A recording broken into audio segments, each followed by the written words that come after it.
Rioting in the streets, filling stations running out of fuel, panic buying in the supermarkets. A country in chaos. Not a dystopian vision of Britain after Brexit, but France in the here and now under that self-styled champion of anti-populism, Emmanuel Macron. French politicians invariably claim to be inspired by Charles de Gaulle, and Macron is no exception. His official presidential photograph has him standing in front of a desk with a copy of de Gaulle's war memoirs open. Macron's subliminal message to the French people was obvious. Like de Gaulle, I will be a strong leader. Like de Gaulle, I will rise above petty politics and rule in the national interest. Comparisons with de Gaulle have certainly been made in recent days, but not to the de Gaulle who set up a French government in exile in London in 1940, or the de Gaulle who healed the wounds over Algeria in 1958. Inevitably, given the Gilets jaunes, yellow vests protests that have erupted across France, it is the occupation of the streets of Paris by students and workers in May 1968 that is being recalled. Like de Gaulle, Macron failed to spot the street protests coming. Like de Gaulle, he seemed out of touch and incapable of a suitable response. And like de Gaulle, he will pay a heavy political price because his USP was that he would never surrender to protesters if they took to the streets, and, by abandoning higher taxes on petrol and diesel for 6 months, he has done precisely that. There is no little irony in the fact that the man who is seen as the answer to populism has provoked the most high-profile demonstration of populist rage Europe has yet seen. When he arrived at the Élysée Palace, Macron was hailed as a new breed of politician, but he was really the past, not the future, the last technocratic centrist in the tradition of Bill Clinton, Tony Blair and Gerhard Schroeder.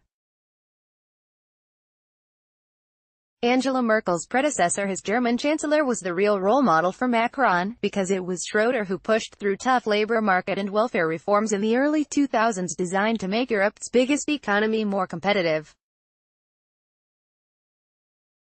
The reforms worked, but only after a fashion. Germany has low unemployment and runs a huge trade surplus, but this because German workers have accepted wage cuts and reduced spending power. Macron thought the same recipe would work in France, but although he saw off Marine Le Pen easily enough in the presidential runoff, his underlying support was always weak.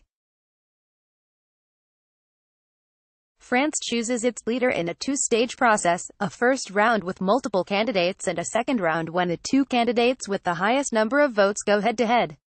There is a saying that France chooses in the first round and eliminates in the second, and barely more than 1 in 4 of those who voted in round 1 wanted Macron.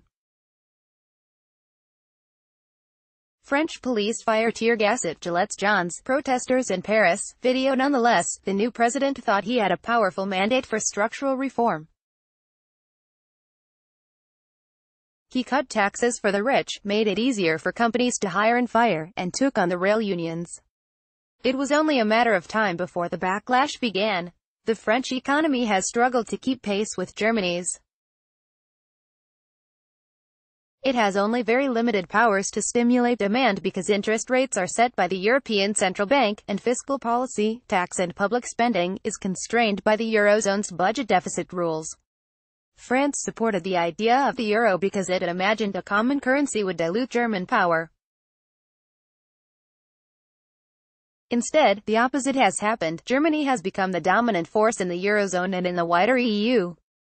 The euro works for Germany, or, to be more accurate, it works for German exporters, but it doesn't really work for anybody else.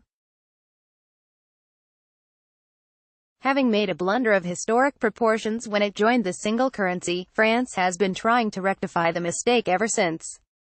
While he was still in his honeymoon period as president, Macron announced a plan to strengthen monetary union by creating a Eurozone budget controlled by the Eurozone. He knew that the only chance of Berlin agreeing to this proposal was if Germany saw its relationship with France as a partnership of equals, something it has not been for many years. The way to generate respect was to put the French economy through the same rigorous workout that the Germans had accepted under Schroeder. This had the added benefit of chiming with his domestic agenda, which was all about creating a more business-friendly environment and shifting the balance of power in the workplace from labor to capital. The Germans were always going to take some persuading, both about the desirability of having a Eurozone-wide fiscal policy that they would be expected to bankroll and about whether Macron could deliver at home. The worst street violence in half a century will have confirmed all their worst fears. But there's a wider point. Politicians need to realize that the financial crisis and a decade of flatlining living standards have made a difference to what is and what isn't politically feasible.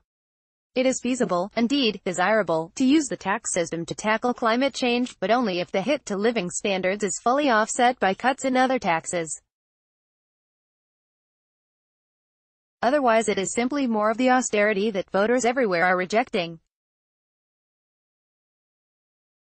And it is politically suicidal to be known as the president of the wealthy and then tell voters angry about rising fuel prices to car share or take public transport.